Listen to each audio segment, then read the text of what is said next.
ሰላም ጤና ይስጥልን የጣና ቲቪ ተከታታይ ቤተሰቦቻችን ነው። ሰዓቱን የጣቢያችን ዜና መረጃና ዜና ትንታኔዎችን ይዘንላችሁ ቀርበናል። አክብሮታዊ ግብዣችንን እያስቀደምን በቅድሚያ ማበይቶቹን እናቀርብላችኋለን። የኦነግ ታጣቂ ኃይሎች በማዕከላዊ ኢትዮጵያ ጥቃት መሰንዘራቸው ተሰምቷል። በኮማንድ ፖስት ስር የሚገኘው ጉራጌ ዞን 3 ከተሞቹ ላይ ጥቃት መሰንዘሩን ተከትሎ የዞኑ ፖሊስ መምሪያ አባላትን ጨምሮ በርካቶች በውጊያ ሙተዋል። ከፍተኛ የንብረት ውድመት ተመዝግቧል። ቀዳሚው መረጃችን ነው። በህወሓትና ብልጽግና መካከል የቅድመ ድርድር መረጃዎች በስፋት በሚሰሙበት በዚህ ጊዜም የድሮን ድብደባው ዕለታዊ ዜና ሆኗል። የአገዛዙ አየር ኃይል በዛሬው ዕለት በራያ ግንባር አዲስ የድሮን ድብደባ ፈጽሟል። 2 ታንኮች በአየር ድብደባው መውደማቸው ሲሰማ ህወሓት መረጃውን አላስተባበለም። በዝርዝር ይደመጣል።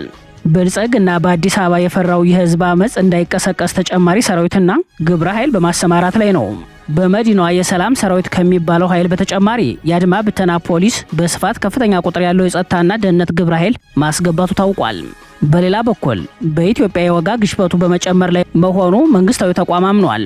የምግብና የመሰረታዊ ፍጆታ ዕቃዎች ዋጋ በእጅጉ ማሻቀቡን ያመነው አገዛዙ መፍትሄው ጦርነትን ማቆም ቢሆንም አገዛዙ ግን በቀውስ ላይ ቀውስ መደረብን መርጧል። ለሰዓቱ የመረጥንላችሁ ዜና ትንታኔያችን ነው። እነዚህንና ሌሎችን ይዘናል። አሁን ወደ ዝርዝር መረጃዎቹ እናመራለን። የኦነግ ታጣቂ ኃይሎች በማዕከላዊ ኢትዮጵያ ወደ ጉራጌ ወሰን በመሻገር ጥቃት መሰንዘራቸው ተሰማም። የኦነግ ታጣቂ ኃይሎች በምስራቅ ጉራጌ ዞን ሶዶ ወረዳ አጎራባች አካባቢዎች ወሰን ጥሰው በመግባትም ጥቃት መፈጸማቸው ተሰምቷል። ታጣቂዎቹ በፈጸሙት የወረራ ጥቃት በሰው ሕይወትና በንብረት ላይ ከፍተኛ ጉዳት ማድረሳቸውን የአካባቢው ምንጮች አረጋግጠዋል።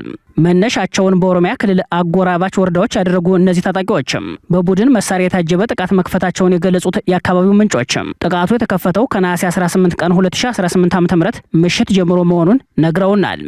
ታጣቂዎቹ በሶዶ ወረዳ ድንበር ጥሰው በመግባት በከፈቱት ጥቃት በወረዳው ስር የሚገኙ 3 ታዳጊ ከተሞች ኢላማ መድረጋቸውን ገልጸዋል። ሱተን ጤያና እህሽ ከድየ በተባሉ ታዳጊ ከተሞች እንዲሁም በዙሪያው ባሉ የገጠር ቀበሌዎች በተከፈተው በዚህ ጥቃት የመኖሪያ ቤቶችና የንግድ ሱቆች በሳት ተቃጥለዋል።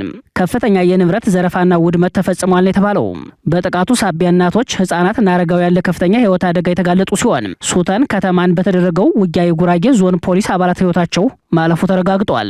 ከዚህ በተጨማሪ የአካባቢው ነዋሪዎች አካባቢያቸውን ለመከላከል ባደረጉት ተጋድሎ ጥቃቱን ለማስቆም ሲታገሉ የነበሩ ነዋሪዎች ህይወት ማለፉ ተገልጿል። የአካባቢው ነዋሪዎች እንደሚያስረዱት ከአካባቢው የተመከቱት ታጣቂዎች አሁን ላይ በታሪካዊው ቆንዳሊቲ ገዳም ዙሪያ ከባድ መሳሪያዎችን በመያዝ እንደገና በመከማቸት ላይ ይገኛሉ። ምናልባትም ምሽትና ውድቅ ሌሊትን ጠብቀው ዳግም ጥቃት ሊሰነዝሩ ይችላል ነው ያሉትም። የዞኑ ፖሊስ መምሪያ አባላትን ጨምሮ በርካታ ሰዎች በውጊያው ህይወታቸው ያለፈ ቢሆንም የማዕከላዊ ኢትዮጵያ ክልልም ሆነ የኦሮሚያ ክልል በጉዳዩ ላይ የሰጡት ማብራሪያ የለም። በቅርቡ ጎጎት የተሰኘው የጉራጌ ፓርቲ በወጣው መግለጫ እንዳመላከተው በጉራጌ ዞን የተጣለው ኮማንድ ፖስት ባበሽጌና አካባቢው ሰላም ማስፈን አልቻለም። ጥቃቶችንም እንደቀጠሉ መሆኑን መግለጹ ይታወሳል። የችግሩ አድማስና ተያያዥነት ሲታይ ጉዳዩ ፖለቲካዊና የጸጥታ አሻጥር እንዳለበት ከፍተኛ ጥርጣሬ ያጭራል ብሏል። በጉራጌ ዞን ለተከታታይ ዓመታት የተጣለው የኮማንድ ፖስት ጣልቃ ገብነት በአበሽጌ ወረዳና አካባቢው እየተፈጸሙ ያሉ ዘግናኝ ጥቃቶችን መከላከል፣ ሰላም ማስፈንና ማጽናት አለመቻሉን የአካባቢው ነዋሪዎች ይናገራሉ።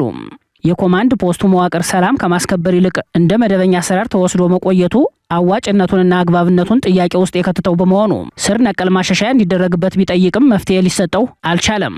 በጉራጌ ዞን በተፈጸሙ ተከታታይ ጥቃቶች በንጹሃን ዜጎች ላይ እጅግ ዘግናኝ ግድያ፣ እገታ፣ የአካል ጉዳት፣ የሴቶች ድፍረትና የህፃናት መታፈን እንደተመዘገበ የአካባቢው ነዋሪዎች ይናገራሉ።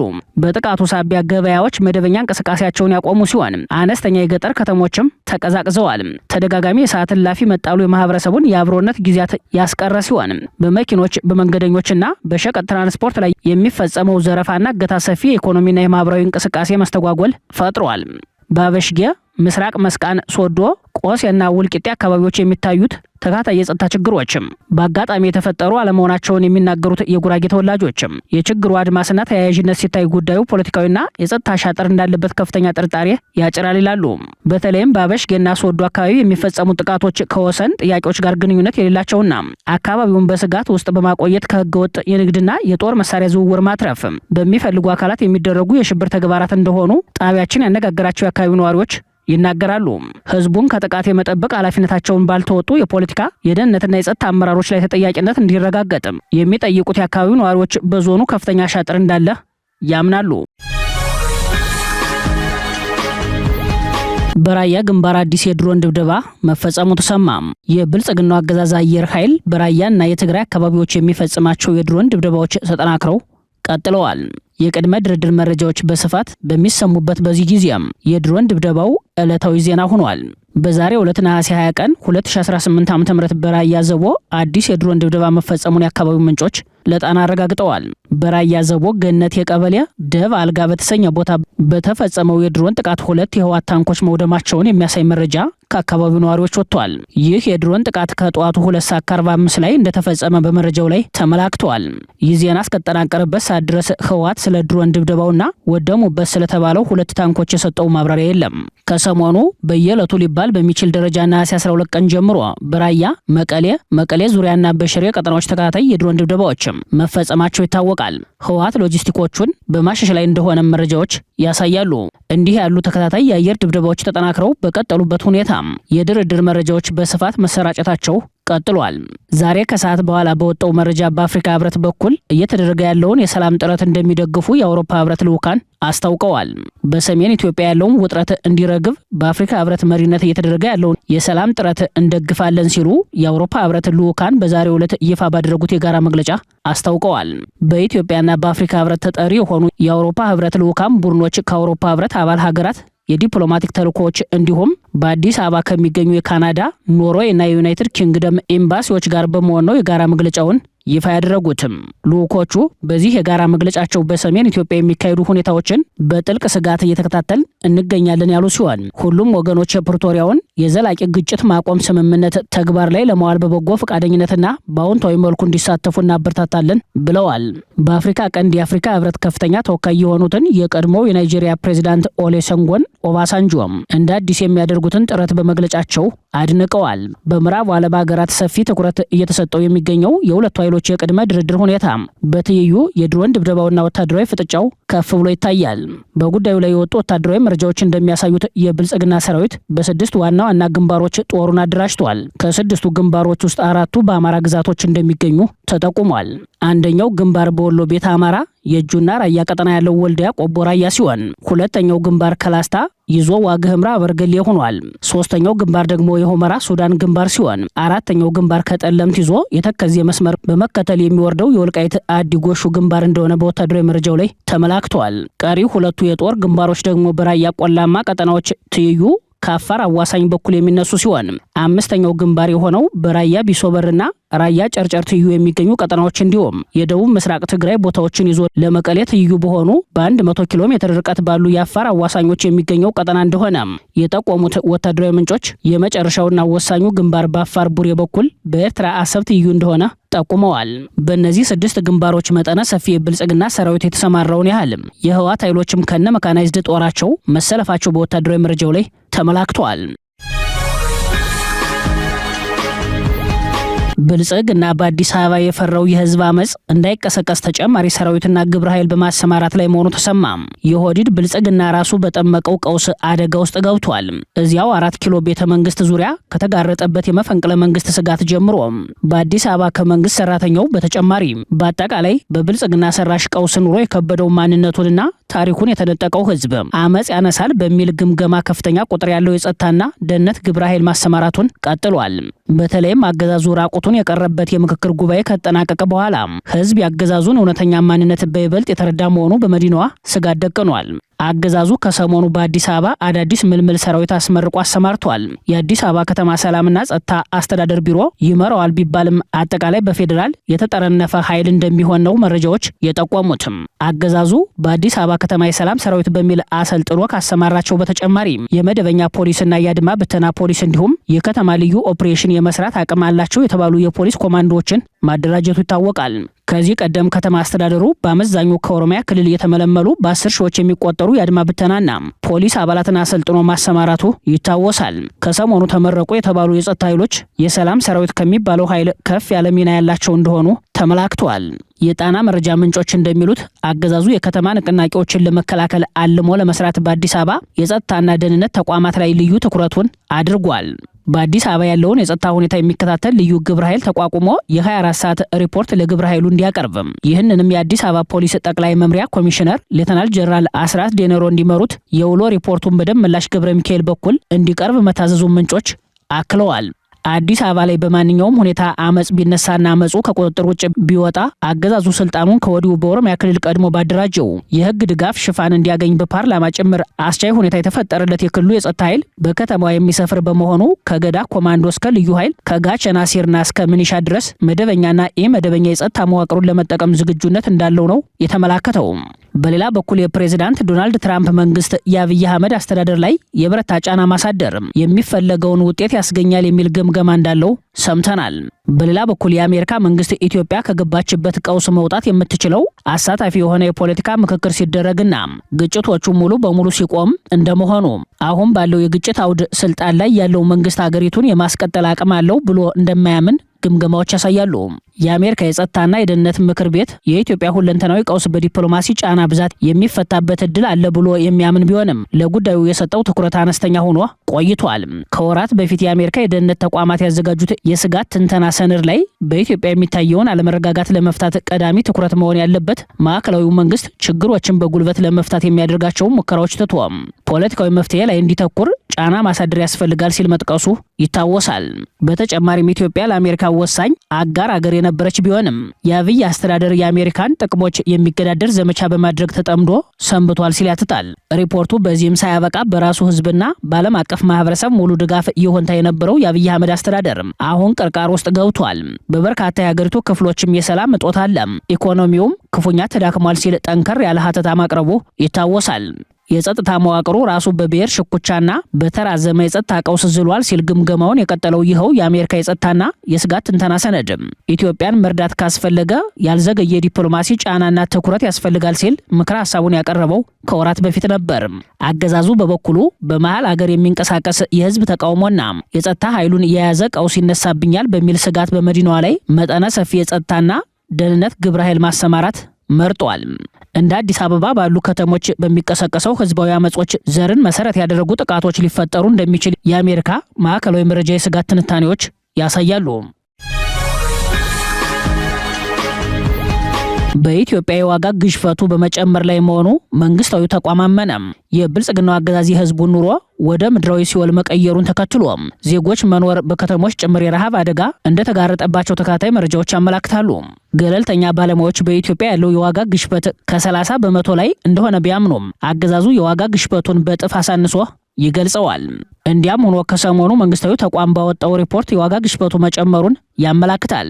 በኢትዮጵያ ሐምሌ ወር 2018 ዓ.ም የዋጋ ግሽበት 15.3 በመቶ መድረሱን የኢትዮጵያ ስታቲስቲክስ አገልግሎት ይፋ ባደረገው አዲስ መረጃ አመላክቷል። የዋጋ ግሽበቱ ባለፈው ሰኔ ወር ከነበረው 13.9 በመቶና ባለፈው ዓመት ተመሳሳይ ወቅት ከነበረው 13.7 በመቶ ጋር ሲነጻጸር ጭማሪ ያሳየ ሲሆን በዚህም የምግብ እና የምግብ ነክ ያልሆኑ የፍጆታ ዕቃዎች ዋጋ ዳግም መጨመሩ በሪፖርቱ ላይ ተጠቅሷል። የሐምሌ ወር የዋጋ ግሽበት አሃዝም ባለፈው የበጀት ዓመት አብዛኛው ጊዜ ሲታይ ከነበረው የዋጋ ንረት መቀነስ አዝማሚያ የተለየ መሆኑንና ከፍተኛ ግሽበት መመዝገቡን አሳይቷል። የኢትዮጵያ ስታቲስቲክስ አገልግሎት አዲሱ መረጃ እንደሚያሳየው ዓመታዊ የዋጋ ንረት በታህሳስ 2018 ዓ.ም 9.7 በመቶ ደርሶ ነበር። ከዚያ በኋላ ግን እንደገና መጨመር ጀምሮ በግንቦት ወደ 13.4 በመቶና በሐምሌ 15.3 በመቶ ከፍ ብሏል። ይህ የዋጋ ጭማሪ በተለይም ምግብ ነክ ባልሆኑ ዕቃዎች ላይ ታይቷል። ምግብ ነክ ያልሆኑ ዕቃዎች የዋጋ ግሽበት በሰኔ ወር ከነበረበት 12.2 በመቶ በሐምሌ ወር ወደ 14.8 በመቶ አድጓል። የምግብና አልኮል ያልሆኑ መጠጦች የዋጋ ግሽበትም በሰኔ ወር ከነበረበት 15.1 በመቶ ወደ 15.7 በመቶ ከፍ ብሏል። ከምግብ አይነቶች መካከል ስኳር፣ ማርና ቸኮሌት ከፍተኛውን ዓመታዊ ጭማሪ ያስመዘገቡ ሲሆን ዋጋቸው ባለፈው ዓመት ከነበረው ተመሳሳይ ወቅት ጋር ሲነጻጸር በ39.4 በመቶ ከፍ ብሏል። አልኮል የሌላቸው መጠጦችና ቡና በ33 በመቶ፣ ስጋ በ21.6 በመቶ፣ ዘይትና ቅባቶች በ20.3 በመቶ፣ አትክልትና ፍራፍሬ በ19.2 በመቶ እንዲሁም ወተት፣ አይብ እና እንቁላል በ18.9 በመቶ ጭማሪ አሳይቷል። አትክልቶች በ13.6 በመቶ ሲጨምሩ እንጀራና እህል ደግሞ በ8 በመቶ ከፍ ብሏል። የዋጋ ጫናው በምግብ ዕቃዎች ላይ ብቻ የተወሰነ ሳይሆን ከዋና ምግብ ነክ ያልሆኑ ዘርፎች መካከል ትምህርት በ25.3 በመቶ ዓመታዊ ዓመታዊ ጭማሪ በማስመዝገብ የመጀመሪያውን ደረጃ እንደያዘ በሪፖርቱ ላይ ተመላክቷል። በተመሳሳይ ልዩ ልዩ ዕቃዎችና አገልግሎቶች በ19.3 በመቶ የዋጋ ግሽበት ታይቶባቸዋል። የአልኮል መጠጦችና ትንባሆ በ16 በመቶ፣ ትራንስፖርት በ15.6 በመቶ፣ ምግብ ቤቶችና ሆቴሎች በ15.3 በመቶ፣ የቤት ዕቃዎችና ቁሳቁሶች በ15.2 በመቶ እንዲሁም የአልባሳትና ጫማዎች በ15 በመቶ አድገዋል። የመኖሪያ ቤት፣ ውሃ፣ ኤሌክትሪክ፣ ጋዝና ሌሎች ነዳጆች ደግሞ የ13.3 በመቶ ጭማሪ አሳይተዋል። በወርሃዊ ደረጃ ሲታይ ደግሞ የዋጋ ጫናው ይበልጥ ጎልቶ የታየ እንደሆነ መንግስታዊ ተቋም አምኗል።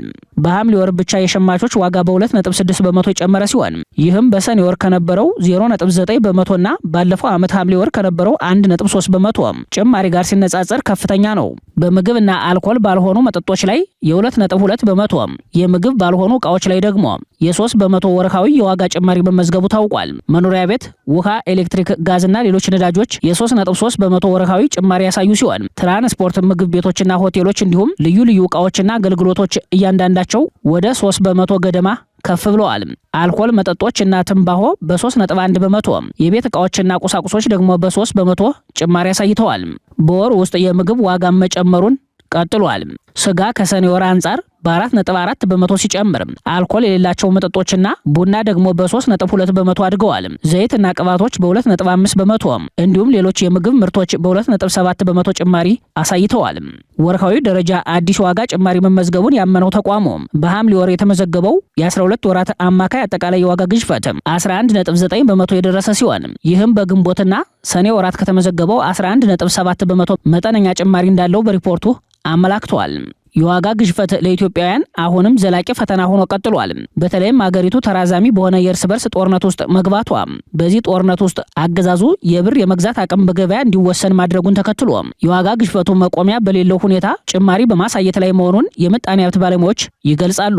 በሐምሌ ወር የበርካታ ዕቃዎችና አገልግሎቶች ዋጋ ባለፈው ዓመት ተመሳሳይ ወቅት ከነበረው በከፍተኛ ሁኔታ የጨመረ ሲሆን በተለይም አንዳንዶቹ መሰረታዊ የፍጆታ ዕቃዎች ከአጠቃላይ የዋጋ ግሽበት ምጣኔ በላይ በከፍተኛ ፍጥነት ጨምረዋል።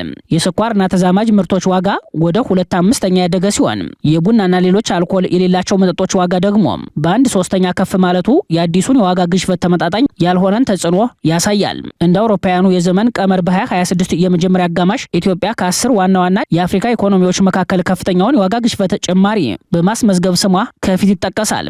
ይህም ያገዛዙ የኢኮኖሚ ፖሊሲ ውድቀት ምልክት ሆኖ ይታያል። በደቡብ ኮርዶፋን በአማጺ ቡድን በተፈጸመ ጥቃት 27 ሰዎች መገደላቸውን የሕክምና ቡድን አስታወቀ። በሱዳን ጦርነት ቢያንስ 59000 ሰዎች መሞታቸውን 14 ሚሊዮን ሰዎችን ደግሞ ከመኖሪያ ቀያቸው መፈናቀላቸውን የሚያሳይ መረጃ ወጥቷል። የሱዳን የሕክምና ባለሙያዎች ቡድን ከፈጥኖ ደራሽ ኃይል RSF ጋር አጋርነት ያለው አማጺ ቡድን በደቡብ ኮርዶፋን ግዛት 4 ህጻናትን ጨምሮ 27 ሰዎችን መግደሉን አስታወቀም። ሱዳን ዶክተርስ ኔትወርክ የተሰኘው የሕክምና ቡድን ነሐሴ 19 ቀን በወጣው መግለጫ ግድያው የተፈጸመው በደቡብ ኮርዶፋን በሚገኙና የኦቶሮ ብሔረሰብ አባላት በሚኖሩባቸው ቀርዱድና አቡ ሐማማ በተባሉ አካባቢዎች በሱዳን ህዝቦች ነጻነት ንቅናቄ ሰሜን መሆኑን ገልጿል። መግለጫው አክሎም ጥቃቱ ነዋሪዎች እንዲፈናቀሉ ምክንያት ሆኗል ብሏል። ቡድኑ አክሎ እንደገለጸው መሳሪያ የሌላቸውን ሰላማዊ ሰዎች በብሔር ማንነታቸው ምክንያት ማጥቃት ዓለም አቀፍ የሰብአዊ መብቶች ህግን በግልጽ መጣስ እንደሆነ ጠቅሶ እንዲህ ያሉ ጥሰቶች መቀጠላቸው በደቡብ ኮርዶፋን ያለውን ግጭት ወደ ሰፊ የብሔር ግጭት እንዳይቀይረው ስጋቱን ገልጿል። ይህ ግድያ የተፈጸመው በደቡብ ኮርዶፋን ኑባ ተራሮች ውስጥ በሚገኙት አናሳ የኦቶሮ ብሔረሰብ አባላትና ከሱዳን ህዝቦች ነጻነት ንቅናቄ ሰሜን ኃይሎች መካከል ቀደም ሲል ተነስቶ የነበረውን ጠንካራ ውጊያ ተከትሎ ነው። የሱዳን የሕክምና ባለሙያዎች ቡድን በቅርቡ በተፈጸሙ ጥቃቶች ከተገደሉት መካከል ሴቶችም እንደሚገኙበት በመጠቆም ዓለም አቀፉ ማህበረሰብ በሱዳን ህዝቦች ነጻነት ንቅናቄ ሰሜን አመራሮች ላይ ጫና በማድረግ በሰላማዊ ሰዎች ላይ የሚፈጸሙ ጥቃቶችን እንዲያስቆም ጥሪ አቅርቧል። የሱዳን ህዝቦች ነጻነት ንቅናቄ ሰሜን የጎረቤት ሀገር ደቡብ ሱዳን ገዢው ፓርቲ SPLM የተገነጠለ አንጃ እንደሆነ ይታወቃል። በሱዳን እየተካሄደ ያለው የእርስ በርስ ጦርነት ቢያንስ ለ59000 ሰዎች ህይወት ማለፍ ምክንያት የሆነ ሲሆን 14 ሚሊዮን ሰዎችን ደግሞ ከመኖሪያ ቀያቸው አፈናቅሏል። በዳርፉር አራቱም አስተዳደራዊ ግዛቶች በሰፊ ቀጠና የሚንቀሳቀሰው የዳገሎ ጦር ተጠሪነቱ ለእርሱ የሆነ የሲቪል አስተዳደር እንደዘረጋ ቢነገርም አረብ እና አረብ ያልሆኑ በሚል ክፍፍል ጥቃቶችን በመፈጸም ስሙ በበጎ አይነሳም። ይህን ተከትሎ አሜሪካ የዳገሎ ጦር አመራሮች ላይ ያነጣጠረ የጉዞና የፋይናንስ እገዳ ማዕቀብ መጣሏን መዘገባችን ይታወሳል። በዳርፉር ከ20 በላይ ተቃዋሚ ታጣቂዎች የተደራጁ ሲሆን እነዚህ ተቃዋሚ ኃይሎች በጎረቤት ሀገራትና በሱዳን ብሔራዊ ጦር በመደገፍ ላይ ናቸው። አሁን ባለው የኃይል አሰላለፍ በሱዳን በቀጠለው ውጊያ አገሪቱ ወደ ፍርስራሽነት በመቀየር ላይ ነች። የዳርፉር ግዛት ከአራት ሀገራት ማለትም ሊቢያ፣ ቻድ፣ ማዕከላዊ አፍሪካ፣ ደቡብ ሱዳን ጋር የሚዋሰን ሲሆን ከሰሜን ዳርፉሯ ዋና ከተማ አልፋሽር ውጭ የሱዳን ብሔራዊ ጦር ይህ ነው የሚባል ይዞታ የለውም። የዳርፉር አብዛኛው ግዛት በፈጥኖ ድራሹ ጦር ቁጥጥር ስር ይገኛል። የፈጥኖ ድራሹ ኃይል የተባበሩት አረብ ኤሚሬቶችን ከመሰሉ የጦርነት ስፖንሰሮቹ የሚያገኛቸውን አብዛኛውን የጦር መሳሪያ ድጋፎቹን የሚያስገባው ከኢትዮጵያ ቤንሻንጉልና ጋምቤላ ክልል ቀጥሎ በዚሁ መስመር በተለይም ከቻድ ጋር በሚዋሰንበት የድንበር መግቢያ እንደሆነ ሪፖርቶች ያሳያሉ። የተባበሩት መንግስታት ድርጅት የጸጥታው ምክር ቤት የሱዳኑ ጦርነት በአስቸኳይ እንዲቆም በሚጠይቅ ረቂቅ የውሳኔ ሀሳብ ላይ ደጋግሞ የተወያየ ቢሆንም መፍትሄው እንደራቀው ነው። በተመሳሳይ በሱዳን የውስጥ ጉዳይ ላይ እጃቸውን አስገብተው የሚፈተፍቱ እንደ ብልጽግናው መሪ አብይ አህመድ ያሉትን የተልዕኮ ጦርነት አስፈጻሚዎችና ላኪዎቻቸውን የተባበሩት አረብ ኤሚሬቶችን በተመለከተ የጸጥታው ምክር ቤት እስካሁን ያለው ነገር የለም። ክቡራትና ክቡራን ቤተሰቦቻችን ለሰዓቱ የሰናዱት መረጃዎቻችን የተከታተላችኋቸውን ይመስሉ ነበር። አብራችሁን ስለቆያችሁ ልባዊ ምስጋናችን ይድረሳችሁ እያልን የጣና ቲቪ ወቅታዊ ዜናዎች፣ ትንታኔዎችና ልዩ ልዩ ፕሮግራሞች እንደርሷችሁ ቻናላችንን ሰብስክራይብ በማድረግ ቤተሰብ ይሁኑ። በተሳትፎ ሚዲያውን እንዲያጠናክሩ ጥሪያችንን እናቀርባለን። ጣና ቲቪ ከሀቅ ጋር